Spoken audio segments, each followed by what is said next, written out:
What up, you weirdos? Dave here at I Like Knives, here to talk to you today about the Kershaw SelectFire. What we have on this baby is a blade of CR13, there we go, CR13, 8 CR13 MOV steel with handles made out of glass reinforced nylon.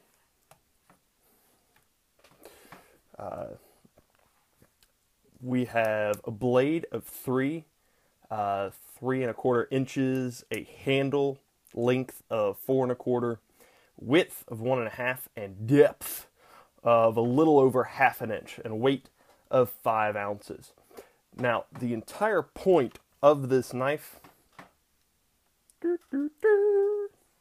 that baby right there, this is what the SelectFire refers to.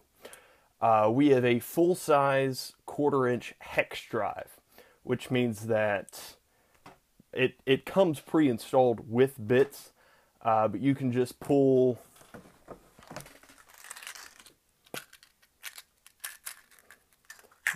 bits out of a random toolbox, and it's regular size. It's not any kind of not priority, preparatory crap. It's not a special kind of size. I actually have a couple of knockoffs of this style that they have special sizes, so you can only use the bits that come with that knife. This regular, which is good, which means that this is endlessly not endlessly modulable. Modulable. It's been a long day. Shut up. This is endlessly customizable, insofar that you can fit any 4 bits on here that you choose. So that's not endlessly, but that is more options than 3. You have more than 3 options when dealing with this. So comes out the back here, it pops, it's just a slip joint so it doesn't lock, but it pops into 2 places, pops into that, get good torque on that, and then pops again into a slot that isn't quite center, but it's pretty darn close. I have used this several times, put together IKEA furniture. It's great for that. And working on a basketball goal. Rubber on the backboard, you don't care. My point is, this is good and has great reach. Especially on the backboard, there were small holes that I had to get into to undo the bolts. This did that wonderfully. Also, it has, to waste no space, has a 2-inch ruler and a 4-centimeter ruler. So that I actually have used that on the Rev. I blasted that for having a 1.5 inch ruler, but that was worthless because it was in the way. This, great. I actually have used this ruler before because it's just about not wasting space, about using what you have to the furthest extent. Also, there's a bottle opener right there. I don't care about that. Maybe you do. Very good blade. Very simple design, a little bit of a swedge on the back. As you can see, showing a little bit of rust. I definitely need to clean this up quite a bit. It's China made. This is a good blade. It's very sharp.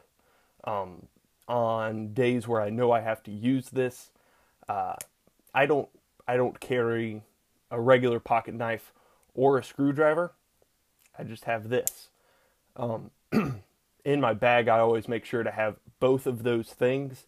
But if there's any special case, like when I was working on the backboard, I didn't have a knife on me. I didn't have a screwdriver on me. I just had this, and it worked great.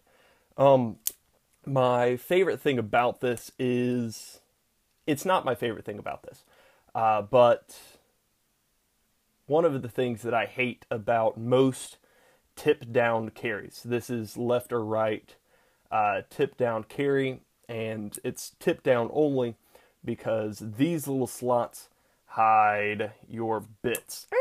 So it comes pre-installed with 2 flathead and 2 Phillips head, sizes 1 and 2 respectively.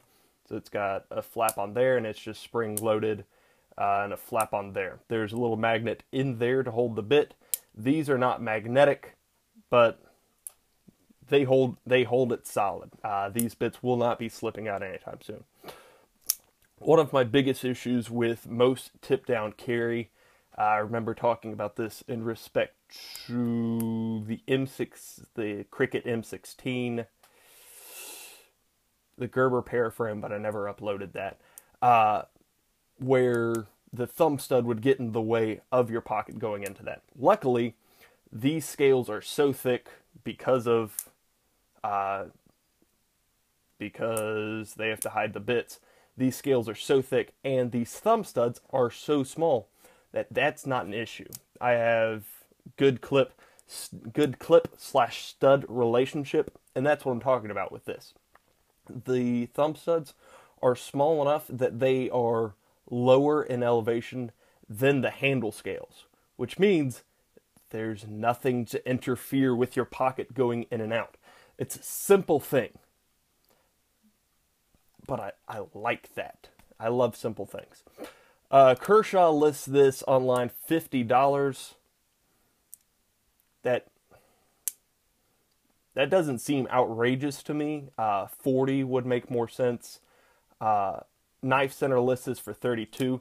I got this from a local dealer, buddy of mine, for $27, and most stores that I see it in have it for 25 to 30 typically. Now, what bothers me, strange online listings. The Walmart, there are a couple others. I can't remember. Amazon, that's what it was. Amazon and Walmart listings, the picture shown in that listing is a terrible knockoff. This part is, the shaft is just silver, doesn't have the ruler on it. The bits are clearly knockoffs. They're Torx. One of them's upside down. They're all silver. There's no texturing on the scales. It says Kershaw, but the lettering is thinner than it should be. They are clearly pictures of knockoffs. And the prices on both Amazon, the top listing that I saw, and on Walmart.com were both $20. But both had 4.5 to 5 stars, and none of the reviews mentioned the fact that what appeared to be being sold was not a Kershaw. So that deeply confuses me. I don't like being confused. So my biggest suggestion is be very careful where you get this from. Because of that, I would suggest shying away from buying really anything online. That's not true. I have bought a handful of knives online. But because of that, I can't suggest that you buy this one online. If you find it at your local dealer, local box store, if you find it at Academy or Walmart and it's legit or something like that, it'll typically be around $30. And I say absolutely pick it up. Especially if you carry a big pack like I used to in my job, and you want to slim down on that a little bit. This is an easy way to kill 2 stones with 1 bird. So out of 10 stars, I give it a yeah. If you have any questions, comments, or suggestions, please list them below. And other than that, have a great day.